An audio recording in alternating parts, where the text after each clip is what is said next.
성령님께서 사울을 위해서 이처럼 미리 구원의 은혜를 베풀어 주셨던 예는 이미 사도행전 4장에서도 확인했던 바가 있습니다. 사도행전 4장 32절에서 37절은 초대교회 교인들이 아무도 자기 재물을 자기 것이라 주장하지 않고 모두 유무상통의 삶을 살았음을 전해주고 있습니다. 그런데 그 해당 본문은 그토록 아름다운 삶을 살았던 초대교회 교인들의 이름을 모두 익명으로 처리하고 있습니다. 그런데 거기에서도 유독 한 사람, 바나바의 이름만은 밝혀져 있습니다. 왜 모두가 익명인데 바나바의 이름만 공개되어 있는지 우리는 7개월 전 해당 본문을 살펴볼 때 그 해답을 생각해 본 적이 있었습니다. 사울이 다마스쿠스를 향해 가던 길에서 주님을 만났습니다. 다마스쿠스에 입성한 사울은 예수님께서 그리스도이심을 전파하기 시작했습니다. 그러자 다마스쿠스에 있는 유대교 신봉자들이 사울을 가만히 두지 않았습니다. 그들이 보기에 사울은 유대교를 배신한 배교자였습니다. 그래서 그들은 사울을 죽이려고 했습니다. 가까스로 자신의 목숨을 건진 사울은 3년간 아라비아 광야에서 홀로 경건 훈련을 거친 뒤에 예루살렘으로 상경합니다. 그곳에 있는 사도들과 함께 복음을 전하기 위함이었습니다. 하지만 사울의 생각과는 달리 예루살렘에 있는 그리스도인들 가운데에 사울을 환영하는 사람은 아무도 없었습니다. 그곳에 있는 그리스도인들이 사울의 회심의 진정성을 믿어주지 않았습니다. 이를테면 사울의 회심을 교회를 일망타진하기 위한 위장 전술 정도로 의심하고 있었던 것입니다. 바로 그때 사울의 회심을 보증해 준 사람이 바나바였습니다. 당시 예루살렘 교회에서 주요 역할을 담당하고 있던 바나바의 신원 보증에 의해서 사울은 비로소 예루살렘 교회의 문턱 안으로 들어갈 수 있었습니다. 하지만 예루살렘에 있는 유대교 신봉자들도 배교자인 사울의 목숨을 노리기는 매 한 가지였습니다. 사울은 어쩔 수 없이 자신의 고향인 다소로 낙향해서 무려 13년을 칩거해야만 했습니다. 전도 유망했던 한 젊은이가 어느 날 갑자기 낙향해서 13년 동안 아무것도 할 일 없이 칩거하고 있다면 그의 인생은 그것으로 끝나버린 것과 같습니다. 그런데 마치 실패자였던 것 같은 그 사울을 새로운 인생길, 즉 목회자의 길로 이끌어낸 사람도 바나바였습니다. 안티옥 교회의 담임 목사가 된 바나바가 목회에 관한 한 전혀 무경력자인 사울을 자신의 동력자로 불러준 것이었습니다. 그리고 1년 뒤에 사울이 주님의 명령을 받아서 최초의 세계 선교를 향한 첫 발을 내디딜 때 그 최초의 해외 선교팀의 팀장이 바로 바나바였습니다. 이처럼 바나바는 사울의 인생에서, 그것도 사울의 인생 중 가장 중요한 길목에서마다 사울에게 없어서는 안 될 절대적인 존재였습니다. 만약 사울의 인생 무대에 바나바라는 사람이 등장하지 않았던다면 오늘날 우리가 성경에서 만나게 되는 사도 바울은 만나기 힘들었을 것입니다. 사도행전 4장 해당 본문이 모든 사람은 익명으로 처리하면서도 바나바의 이름만을 거론했던 것 역시 오늘의 본문에서와 똑같은 이유에서였습니다. 사울이 주님을 알기도 전에 주님을 대적할 때 그때 이미 주님께서는 사울의 인생 앞길에 그를 위한 바나바를 예비하시고 포진시켜 주셨음을 일깨워 주시기 위함이었습니다. 이와 같은 사실은 성령님께서 사울 한 인간을 구원하시기 위해 얼마나 치밀하게 역사하셨고 얼마나 오래전부터 역사하셨는지를 알게 해줍니다. 나중에 주님을 만난 사울이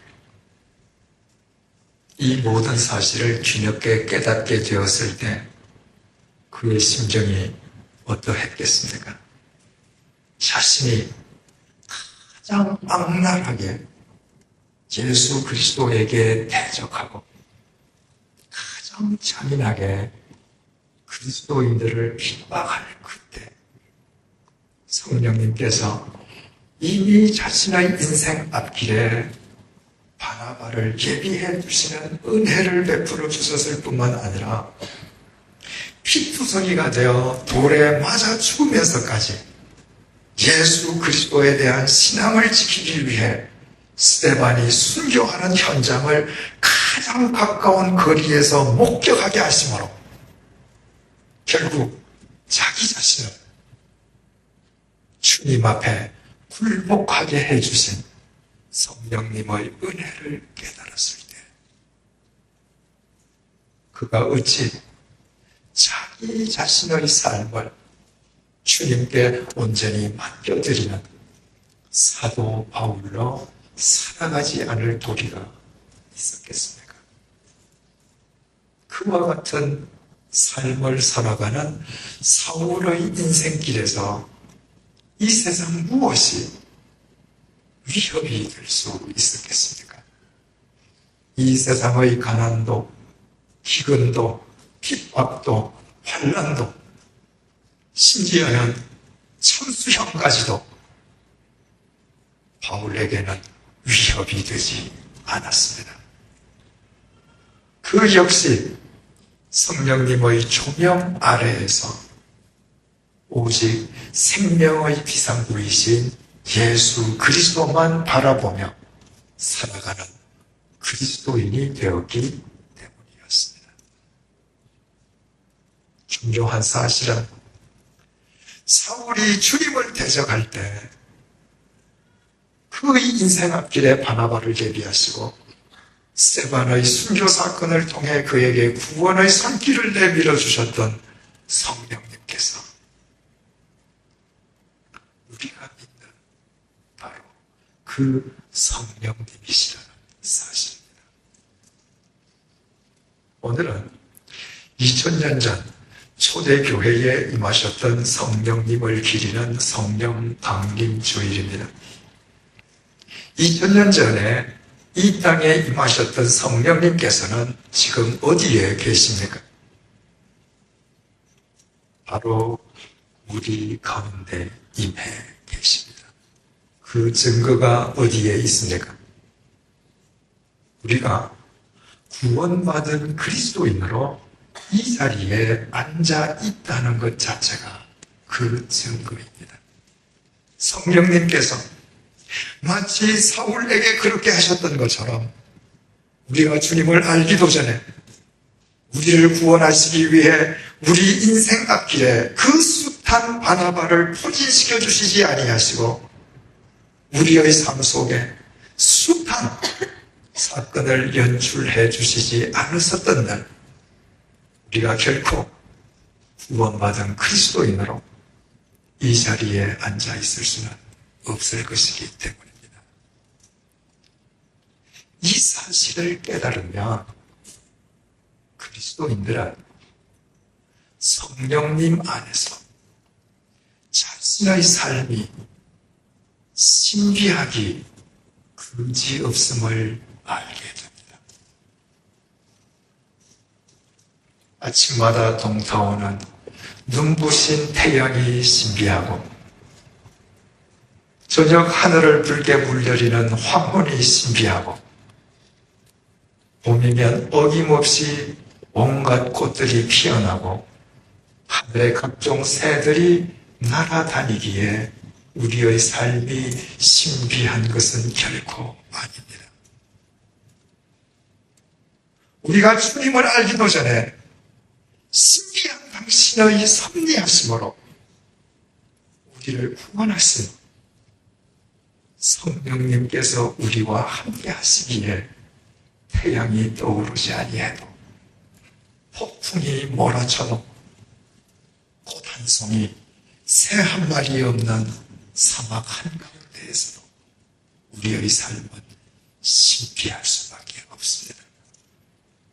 당신의 신비한 섭리로 우리를 구원하신 성령님께서 우리가 아무리 보잘것없어도 우리를 통해 당신의 신비한 섭리를 펼치심을 알기 때문입니다. 그래서 본문 속 사울이 나중에 바울이 된 뒤에 로마서 11장 33절을 통해서 이렇게 고백했습니다. 깊도다 하나님의 지혜와 지식의 풍성함이여 그의 판단은 헤아리지 못할 것이며 그의 길은 찾지 못할 것이로다. 우리말 깊도다로 번역된 헬라어 바토스는 신비라는 의미입니다. 천지를 창조하신 하나님의 신비한 지식과 지혜, 그분의 신비한 판단과 섭리와 능력을 이 세상 어느 인간이 감히 헤아릴 수 있겠습니까? 그 신비하신 하나님의 영이신 성령님께서 우리와 함께 하시니 그분 안에서 우리의 삶은 신비할 수밖에 없지 않겠습니까? 이미 말씀드린 것처럼 사울은 분명히 일행이 있었음에도 그날 그 현장에서 사울 홀로 구원받았습니다. 그 사실을 생각하면 생각할수록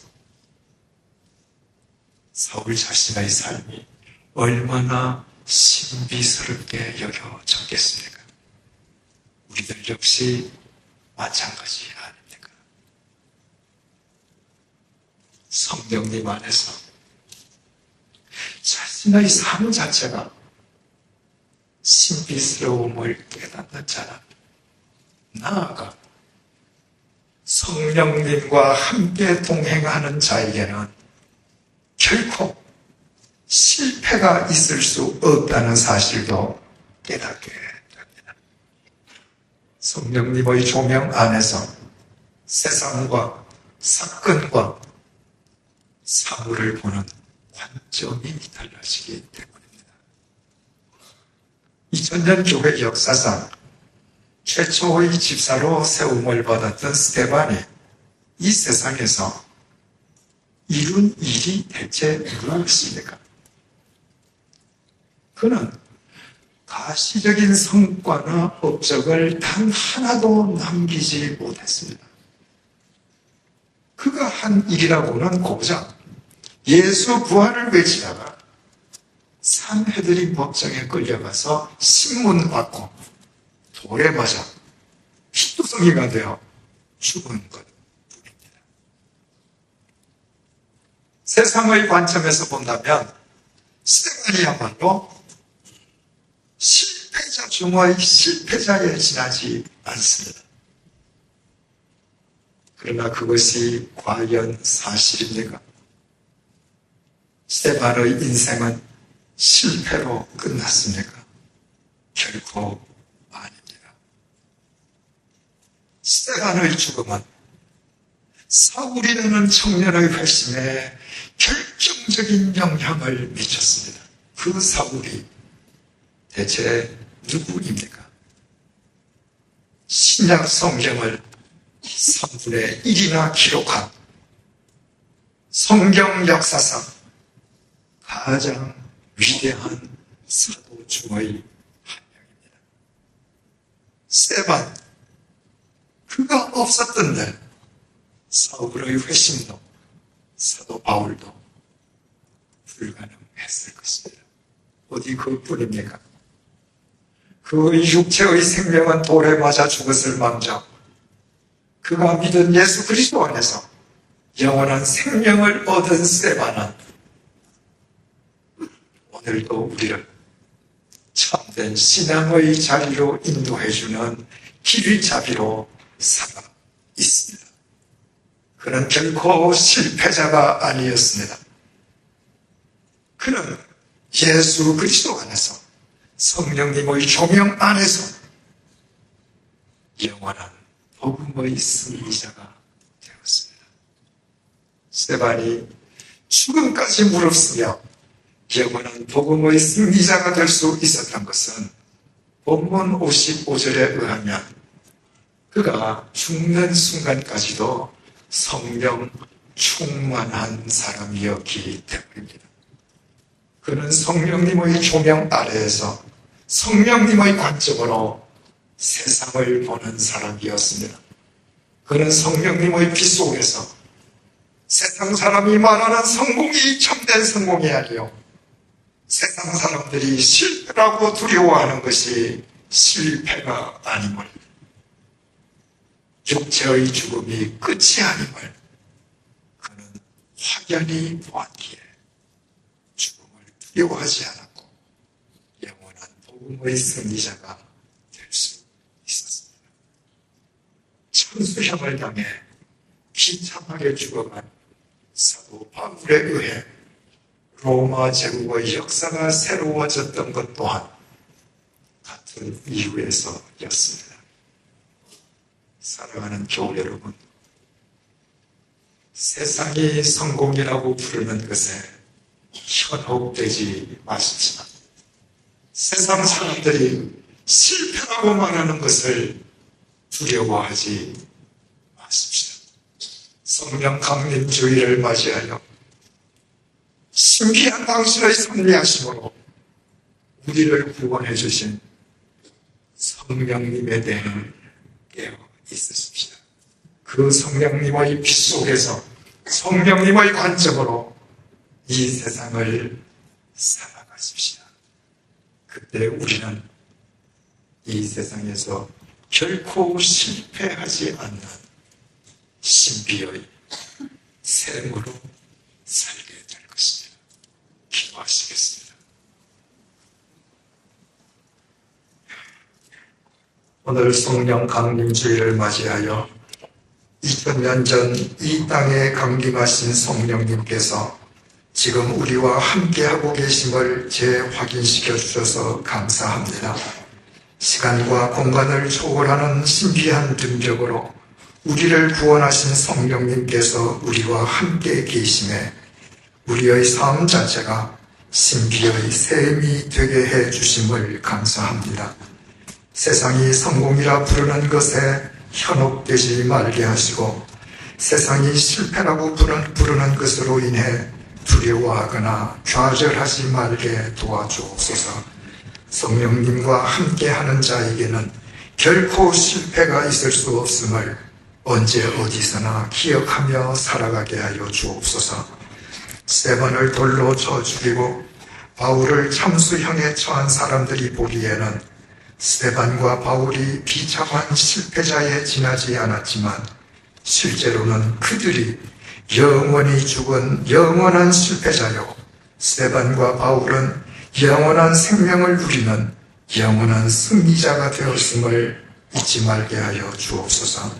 성령님의 조명 안에서 우리의 관점이 바뀌게 도와주시고 우리의 생각과 판단이 달라지게 인도하여 주옵소서. 그리하여 매일 신비의 샘으로 엮어지는 우리의 삶을 통해 이 세상 많은 사람들이 영원한 생명수를 맛보아 알게 하여 주옵소서. 예수님의 이름으로 기도드립니다. 아멘.